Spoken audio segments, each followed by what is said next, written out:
Articule, je comprends rien. Alors c'est très rigolo parce qu'en fait d'une espèce à l'autre, chiens, chats, chevaux et autres nacs ou animaux qu'on peut avoir, ils vont réagir chacun dans un mode propre à leur espèce en fait. C'est assez rigolo. Les chiens sont toujours très proches de l'homme, sauf certaines races qui vont être plutôt type patou en fait, qui sont là très autonomes pour garder leur troupeau, donc ils ont un côté très rustre, très chien des montagnes quoi.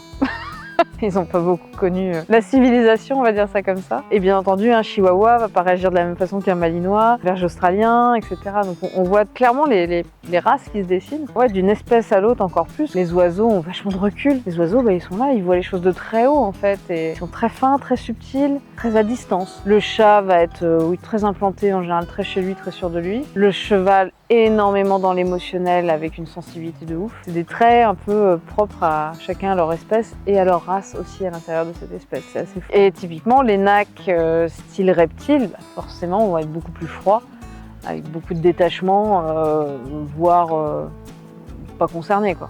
Identifier un ami qui devrait voir ça.